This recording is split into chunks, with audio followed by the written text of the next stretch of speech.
สิหอมเมื่อมันจะกินน้ำเด้ให้สิหอมไปเอาน้ำให้กินเนาะมันหลายคนเนาะโอ้ยเจ็บหัวเด้โอ้ยเบาใจนวดหัวให้แน่นั่นบ่เนี่ยโอ้ยอยากกินข้าวเด้เอ้าไอ้แตะไปเอาให้แน่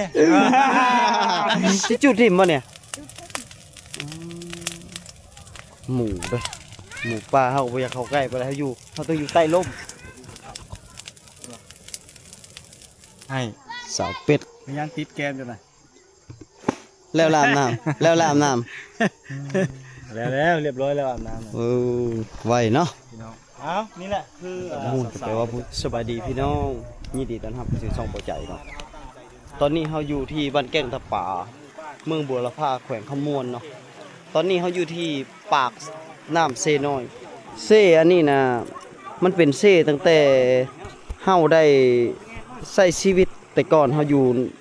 บ้านนายมเมืองวีระบุรีแขวงสวรรณเขตเด้อดีเป็นแขวงขมวนคนละแขวงคนละจังหวัดกันแต่ว่าสายน้ำมันมาจากตัวนี้อันนี้เฮาก็มาเห็นครั้งแรกในชีวิตของเฮาเลยอันนี้เป็นกกเป็นเงาของน้ำเซน้อยเฮาเคยแต่อาศัยดำรงชีวิตอยู่ทางพุ่นนะทุกคนถือว่าเป็นสายน้ำลำธารที่สะอาดสวยงามแม่น้ำสายนี่นะเป็นแม่น้ำที่ล่อเลี้ยงชีวิตประชาชนที่เรียบสายน้ำเซน้อยอันนี้หลายหมู่บ้านบ่ว่าสิเฮานับมากก็บ่ครบมันบ่เป็นหลายร้อยหมู่บ้านพุปะอาศัยล่อเลี้ยงชีวิตแม่น้ำแห่งนี้บ่แม่นแต่อาบแล้วก็กินเฮ็ดทุกสิ่งทุกอย่างคันแม่น้ำแห่งนี้คือผ่านไปนะให้ความสำคัญต่อการดำรงชีวิตค่อนข้างจะหลวงหลายอันนี้ทางเทิงพุ่นน่ะมันจะเป็นท่าน้ำเด้อท่าน้ำตัวนี้นะเป็นวังที่ชาวบ้านเพิ่นลงมาอาบแต่นี้แต่ว่ายับขึ้นไปอีกหน่อยนึงมันจะเป็นท่าลงมาทางพี่ก็จะเป็นท่าเป็นวังนึงอีกปูปลาลาลงนาน้ำขึ้นสิหลายได้แท้นี้การวิถีชีวิตการดำรงชีวิตทางพี่ค่อนข้างจะคล้ายๆกับเผ่าบูไทยแต่อันนี้มันจะเป็นชุดเผ่าบลูเด้ออันนี้ก็น่าจะเป็นหมู่บ้านดั้งเดิมเพราะว่าสังเกตเบิ่งจะมีต้นไม้ใหญ่ถ้าบ้านใดมีต้นไม้ใหญ่นะมันก็คือหมู่บ้านดั้งเดิมเพราะว่าหมู่บ้านตั้งไม้ต้นไม้มันจะบ่ใหญ่แต่ว่าเรียบด้วยหินดำนอหินปูนเขาเอิ้นว่า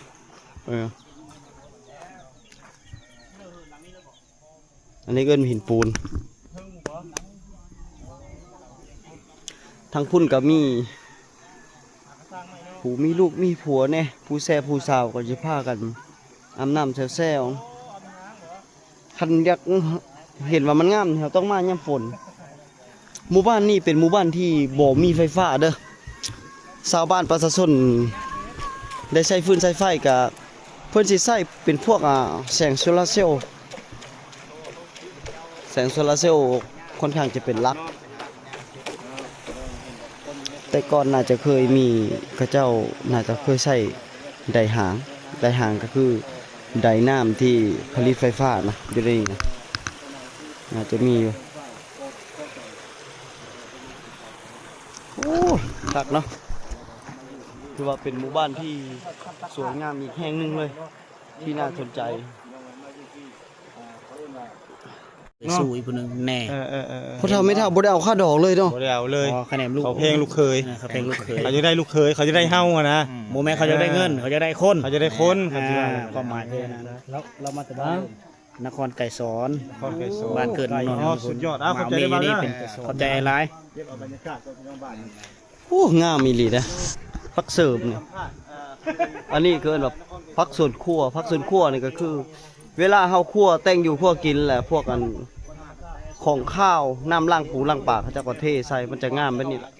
แบบนี้เฮาเคยแนะนำให้พวกขอทานอยู่ทางบ้านกลางเมืองพีนนะแนะนำให้เขาเจ้าเฮ็ดเขาเจ้าว่าเฮ็ดบ่เป็นเขาเจ้าว่าบ่มีน้ำอันนี้น้ำตัวนี้มันก็บ่ได้ใส่หลายดอกน้ำแถวล้างถ้วยล้างบวงแต่งอยู่คั่วกินเฮาก็มาเทใส่แบบนี้ค่อนข้างจะดีแบบนี้นะโอ้คักหลาย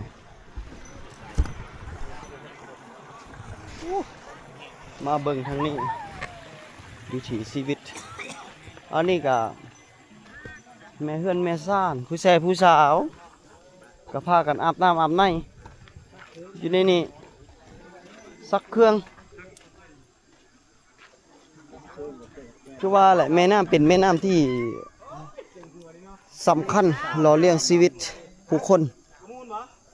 ทางเขตนี้และก็สุดสายแม่น้ำเซน้อยอันนี้คือปากน้ำเซน้อย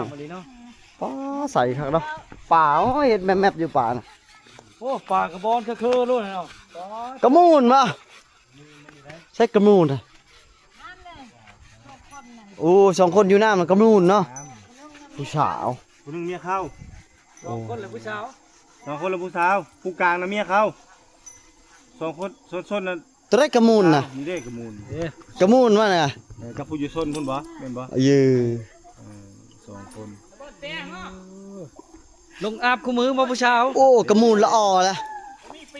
คอยลงอาบ น้ำเนาะ น้ำก็ได้บ่ บรรยากาศ สิลงอาบน้ำไม่ได้บ่ โอ้อันนี้ก็เป็นท่าเป็นวังเลยนี่ ตัวนี้เป็นรักสงวนบ่นี่แม่นบ่ เขาให้เอาบ่ป่านี่ รักสงวนบ่นางบ่แม่นบ่ปลาลายอยู่บ่นี่สาวพี่น้องหาได้บ่ปลานี่โอ้กระจังลึกแล้วกระมูลเลย คักโอ้ตีนังกาเด้นะคือสิคักตีนังกากับหลัง ไปพุ่นเนาะ โอ้ คักเว้ยมดบ้านมาอาบน้ำอยู่นี่บ่มดบ้านเลยไปเด้อตรงไหน ทางคุณเด้ทางอาบทางคุณเด้ทางนี้เด้ สองทางเนาะ แต่แม่น้ำชายเดียวนี่บ่ ทางเดียวนี่น่ะ มันโคดโค้งโคดโค้งทั่วบ้านทั่วอ้อมบ้านเลยเนาะ บ่แม่นแต่อาบได้กินน้ำได้เนาะกินก็กินอยู่นี่บ่ กินนี่น่ะ ทั้งกินทั้งอาบ ไม่เลยนี่เนาะต้องเป็นตาอาบเนาะน้ำนี่เนาะใส่พี่น้องไงคุณ เพิ่งพูนแห้งคักนะ เลิกคักอลีเนาะน้ำนี่บรรยากาศคักอลีนี่เห็นไม่เท่าเพิ่นมาตักน้ำอยู่แถวนี้แหละอยู่ว่างน้ำเพิ่นตักน้ำเนาะบ่อนอาบน้ำมันอยู่ทางด้านลุ่มเนาะบ่อนตักน้ำขึ้นไปลื่นไปไซอยู่ทางด้านเที่ยง คักดอแบบ มีสัญญาณบ่ให้ สาวเป็ด สัญญาณติดแกมอยู่ไหน แล้วลามน้ำแล้วลามน้ แล้วเรียบร้อยแล้วอาบน้ำ ำไวเนาะ พี่น้องเอ้านี่แหละคือ มูนแปลว่าผู้สาว บ้านนี้มีสัญญาณแห้งเนาะผู้สาวเนาะคันยืน ปู้ บ้านเลยบ้านนี้เนาะบ่ เย็นปะคือสิเย็นคักเนาะสายน้ำมันนี่ น้ำนี่พอดีนัดกันบ้านน้ำนี่กันแล้วเนาะ เนาะพี่น้องเนาะกลางคืนแห้งหลายบ่คนอาบน้ำบ่นั่งหลายบ่กลางคืนเจ้านี่คันฮ้อนนี่กลางคืนก็อาบอีกบ่อาบมื้อนึงจักเทื่ออาบน้ำนี่เออพี่นางนี่ก็อาบคือกันอาบแล้วเจ้ายังโอ้สิลงเลยได้หั่นไปเบิ่งนี่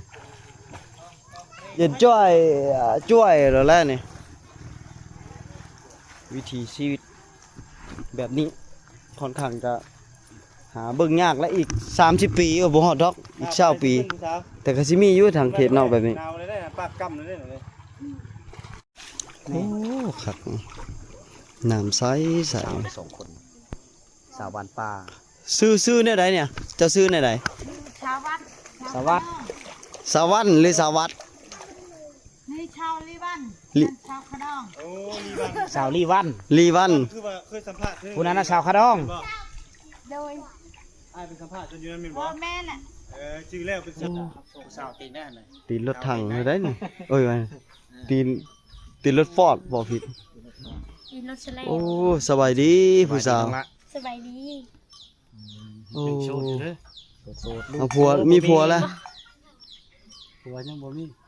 ผัวยังบ่มี เพื่อน ปะ เจ้าเลยบ่นี่ แล้วผัว เพื่อนเจ้าเลยบ่นี่ แม่น คือป้าไว้ ปะมันบ่ถือเดียวกับปะใช่ไหม หายกันคู่มือบ่ เริ่มต้นไม้ก็ อ๋อ อืม มีแล้วบ่ผู้มาล้มเดี๋ยวนี้มีแล้วบ่ บ่มี มี ลองเลือกเบิ่ง 3 คน 3คนเด้ ดี อ่า3 คน ดี เลย และ3คนก็ดีใจ เอาหมดเลยบ่ เอาหมดเล ป่าย นะ ครับเมาเลยเนาะทางไห้ได้ไปทางไห้ได้ไม่เอาไป ทางให้แล้วแถวบ้าน โอ้ เฮ็ดให้เป็นรักเนาะ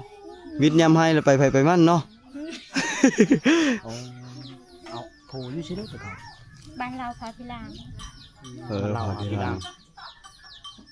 เจ้าก็มือพุ่นเลยเนาะก็แป้งมือเฮือนพูนบอก แตง โดนระบบมาอยู่ดิกลับ ปี มาเฮือน กายนี่ ปีกายนี้ ทอดปีเลย อ๋อได้ผู้สืบทอดบอกไปอยู่พุ่นมีบอกผู้สืบทอดลูกได้บอกได้จะคน ผู้เดียว เอามานำคือปะอยู่พุ่น มาน้ โอ้ ำลูกน้อย ผู้หญิงเขาบอก ผู้หญิง หน้าตาคล้ายคือแม่เลย อืม ไปเถิง เยี่ยมเลยลูกชาวกัน อ๋อ เนาะ ผมจะชักเงียบ โอ้ยพะดังเนาะ อ๋อมีสัญญาณนี่เนาะ สัญญาณบอดี เสร็ พา จ นามือดี อ๋อ สลาย แค กัน มซี่ ไปเต็มอยู่พุ่นได้กลางคืนเนาะอืม เสร็จหาผู้ว่าอยู่พุ่นนะหาพอมาไม่ไว้เด้อ พอเขาบ่มากดอกเขาแค่ลูกเลี้ยงลูกกัน โอ้อย่าพอเว้า เจ้านั่นสิเอาเขา ทำ บ่ แม่มันจังมันได้กำไรได้แต่งเอาแม่แล้วก็ได้รู้เลยเดินไปต้องใหญ่แล้วก็เป็นลูกสาวเลยน้ออีลาน้อแอนชื่อได้นี่ สาวอู้เหรอ สาวอู แม่นะ สาวอูม อุ้มเข่ายันอุ้ม อุ้ กู ม แก่ละปะ อุ้มชะรอ อืม อุ้มประก้าว บ่นะอุ้มคุณนะอุ้มกูแก่ อ๋อ ละปะ อุ้มมีแพ้ละปะอุ้มสาวอุ้ม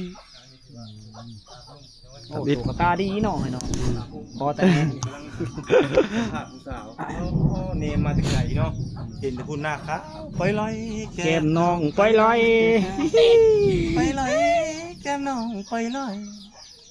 มาอยู่พี่แล้วก็เห็นไห้เห็นหน้าน้ำพ่อน้ำแม่นะเนาะ FC อะเต็มอยู่ นี่เป็นสาวอยู่ป่ะนี่ สาวรอบสอง โอ้สาวรอบสองป่ะ แม่น แม่ อันนี้ ห้างมหาเสน่ห์ดีกว่าสาวๆนักเรียนมอแม่ห้างจังเจ้าดีกว่าสาวๆนักเรียนมอน่า จบโอ้บอกตุกมีเพลงมีเพลง แม่ห้างเนาะห้างโดนเลยป่ะ ปีกายนี่ โอ้ ฮอดปีแล้วโดนแล้ว ฮอดโดนเลยเนาะ ฮอดปีแล้วนี่ ยังไม่มีอันแฟนบ่ยังพี่ซูมีแฟนบ่ยังเนาะเอา โซนรอบสองนี่ ชื่อ ครับ ชื่อหยังเนี่ย ซื้ออุ้ม ชื่ออุ้ม อุ้ม บ่ อุ้ม จำมาจากบ้านดู อุ้มเลย อุ้มเลยเหรอ อุ้มเลย บ่เป็นหยังอุ้มรถ น่า อย่าอุ้มได้บ่ เนาะ ใจบ่ถึง สาว เลย อุ้มเนาะจะต้องเจอหมู่ค่อย ใจบ่ถึงแล้วอย่าลองมันอาถรรพ์ หมู่จุคอยอุ้มมาอยู่ตาแคะพวกนั้น อุ้มเลยได้ หาก็มาจะให้แต่สวนมัน อยู่เฮือนเหมือนมัน โอ้ปกติอยู่เฮือนนี่ไปเฮ็ดเวียกอีหยัง มันต้นเสียหญ้า โอ้ไปเสียหญ้าบ่ ทุกขนาด ทุกขนา ให้ ด ก็ เนาะ อยู่ผู้ ให้อยู่ทั้งผู้พุ่นเนาะ ผู้นี่บอกเขาเอิ้นอย่างผู้อย่างผู้หั่ง ผู้หั่ง ผู้หัง ผู้หั่งผู้มี ผู้หังผู้มีเนาะ หั่งทุกผู้ได้บ่ได้หั่งคนได้ เรียกว่าคนกับหั่ง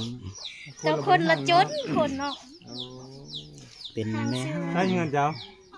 นี่บ่ บ่ได้หั่งคือกระทอ มีรถใหญ่อยู่ได้นี่เนาะโอ้ชนบทคือว่ามีรถใหญ่ก็ถือว่าเศรษฐีอยู่ในชนบทได้นี่เนาะ มีก็ย้อนปดทุกข์มันระเบิด อดสมจะได้กินหวานอดทนทานเรียกงานจริงแล้วอีนางอีล่าอีลอยเอ้ย แต่ละกวางโสนเจ้าเนาะ กวาง จน คนดู จนเสียหญ้าจนบ่แพร่นะ เออ คนก็ยังบ่หมด คำว่าจะเอาให้เลยเอา3คนเอาเมิด3ซั่น เอามาสร้างเลย ก็เอาหมด หมดสี่ สี่ก็เอาหมด ป้าเจ้าคือสิอันอยากได้หลายแท้ ไปเสียหญ้ามันต้น เสียยามันต้นบ่อยากกินเดี๋ยวนี้บ่อยากกินน้ำเด้เนาะ ผู้นั้นไปซื้อ ใครยกตัวอย่างว่าโอ้ยอาสิฮอไม่อยากกินน้ำเด้ให้อาสิฮอไปเอาน้ำให้กินเนาะ แม่ มัน หลายคนเนาะ โอ้ยเจ็บหัวเด้โอ้ยเอาใจนวดหัวให้แน่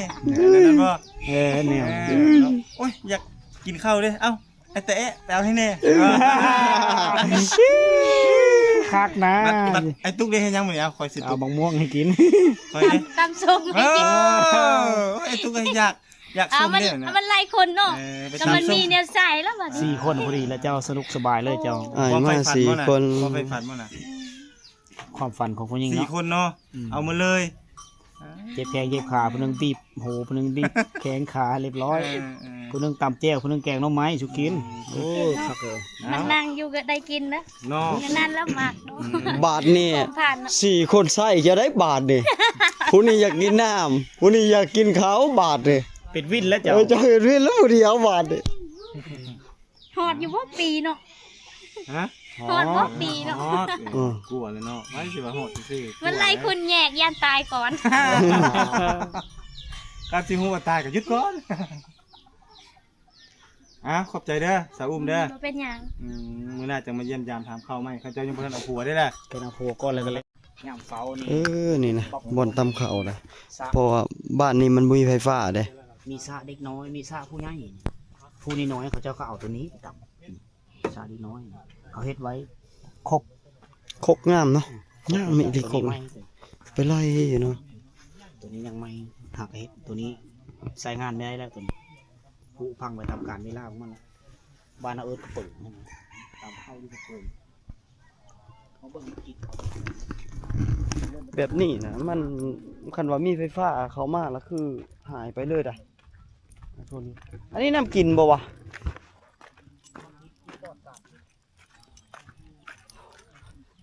อันนี้น้ำกินได้อันนี้นะอันนี้เป็นน้ำสางของชาวบ้านนี่เขามาตักกินอยู่นี่บ่แม่นเขาลงไปตักกินอยู่พุ่นแต่มันก็อยากคุ้นเนาะอันนี้บ่ได้หึงฝนตกใส่แล้วมันคุ้นอันนี้เป็นน้ำสางก็จะขุดเป็นขั้นใดลงไปเลยตักน้ำขึ้นมากินนี่แหละ ไปบ่เดี๋ยว ป้อเหือนหลังนี้กันเนาะมุงโดยไม้บ่ฮัวบ่อีแม่หลังคาเอาไม้มุงนี่บ่ฮัวบ่ หัวทั้งหมดเลยลูกเอ้ย แต่ว่าทำอิฐนี่บ่ฮัวเนาะแต่มันยังไม่ไหม้เนาะจักปีแล้วเนี่ย ได้ละ3 ปี4 ปี เอาไม้แอมเนี่ยเอาไม้มุงนี่ไดเออบ่ได้ค่อยเห็นแล้วได้อยู่ทางพุ่นนี่มีอยู่แต่มันน้อยเอาไม้มุง อยู่ทางใด โอ้ทางสวรรค์เขตอยากอึดๆแล้ว โอ้ฝนตกดุบ่ บ่ได้ดุล่ะเบิ่งกับดินนั่นน่ะยัง เฮาก็นี่บ่มีมับกับเฮาก็นี่เนาะโดยเฮาอีแม่อยู่ดีมีแห้งป้าฟ้าเหลือมมีมับเลยนะอันนี้น่ะเป็นแท่งน้ำร่วมอันนี้แหละนี่เขาจะได้น้ำขึ้นเขาจะใส่พวกบรรบุยไฟฟ้าเพิ่นจะใส่แบตเตอรี่ใส่โซลาร์เซลล์เด้ใส่แผงโซลาร์เซลล์ แสงพลังงานอาทิตย์เนาะโซลาร์เซลล์โคมน้ำ ปั๊มขึ้นแล้วก็พอจะชนก็เป่งน้ำออกมาไปใส่ทั่วบ้านเลยนั่นแหละมันยากเลยมันบ่มีไฟฟ้าบ่ฮู้ว่ามันใช้ได้หรือบ่อันนี้นะเปิดฝาทิ่มไว้เลย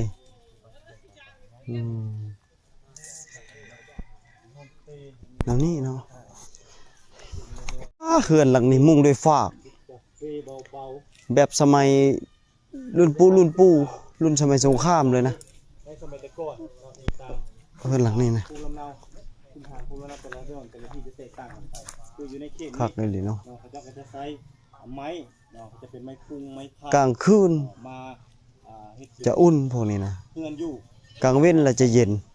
พุงมันจะหนาเนี่ย พี่น้องสังเกตเบิ่งบ่สิเห็นแบบไปใส่กระเห็นแต่ต้นงิ้วหลายเลยงิ้วนี่มีคุณประโยชน์หลายอย่างนะพระเจ้าสิไปสั้นเอามากมันพระเจ้าสั้นมากมันมาแล้วก็มายัดเป็นที่นอนเสื้อนอนนะที่นอนนะหรือว่าหมอนจะยัดเอานี่มา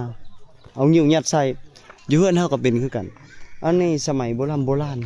เพิ่นก็ยัดอันนี้คือกันก็ได้คือกันเอาพวกก้านพร้าวบ่อีหยังเจ้ายีนแต่มันแข็งคันงิ้วแล้วมันจะอ่อนนิยมเอามายัดหมอนยัดสนะถือว่าดีคักแล้วก็พวกฝ่ายงิ้วกับฝ่ายนี่แหละเพื่อนใดก็ต้องปลูกได้ตัวนี้นะคันผู้ใดบ่ปลูกก็บ่มีสนะนอนบ่มีเสื้อนอนแล้วก็บ่มีหมอนหมูนนี่คุณประโยชน์ของต้นงิ้วนั่นนี่ได้บ่แม่นว่ากินอย่างเดียวได้กินส้มกินเมี่ยงอย่างเดียว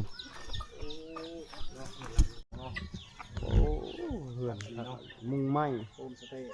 มุงไม้แป้ บ้าน น นาเนาะ วิถีชีวิตเขตนี้ยังลงเรือหลายอยู่ได้ไม่แป้นนี่ไม่แป้นมุงเฮือนนี่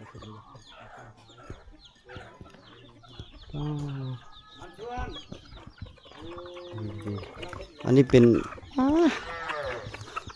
อกไก่หลายเนาะมีแต่ไก่แจ้ไก่ลาดอุปกรณ์ทำมาหากินเลยอันนี้นะบ้านเฮาเพิ่นว่าไส้เอาปลาเลยใส่เอาปูเอาปลาใส่ตามห้องห้วย ว้ามาแต่หน้าคำนี่เนาะ มาแต่ให้แต่ชวน อันนี้นี่ความเชื่อถือคือมาจากเผ่าพุทธไทยคุมัน คักเลยดีเลย ภาษาจะเอิ้นว่ากระจวด มุงโดยไม้แป้นหลายหลังนี่เขาก็เฮ็ดนี่เหรอได้นี่มันปีปลายบ่ได้โดนปานใด สังเกตเห็นเป็นนี่หาเฮ็ด เออ เป็นไม่เปื่อยนี่ มุงโดยแป้น เฮ็ดมาใหม่ๆเลยประมาณปีเปล่าเพราะว่ามันฮอด4-5 ปีแล้วมันเกิดสีดับไปแล้วเป็น ทางนี้เป็นอันน้ำเซ่ทางนี้เป็นเดิน ทางพุ่นผัดพาหั่งบ่ ผาหั่งผาหั่งผาหั่ง พาหั่งพาหั่งกับแปลว่าผู้หั่งผู้ร่ำผู้รวยโอ้งามเลยแล้วป่าบ่หรือหมู่บ้าน หมูป่าคือแถวคือ หมู่ป่าตึงแห้วอ๋อก็ ลืมพี่น้อง หมู่ป่า 100 ปลายกิโลไปเลยนี่ จิจุดทิ่มบ่เนี่ย จุดพุ่น อ๋อหมู่เด้อหมู่ป่าเฮาบ่อยากเข้าใกล้บ่ได้เฮาอยู่เฮาต้องอยู่ใต้ร่ม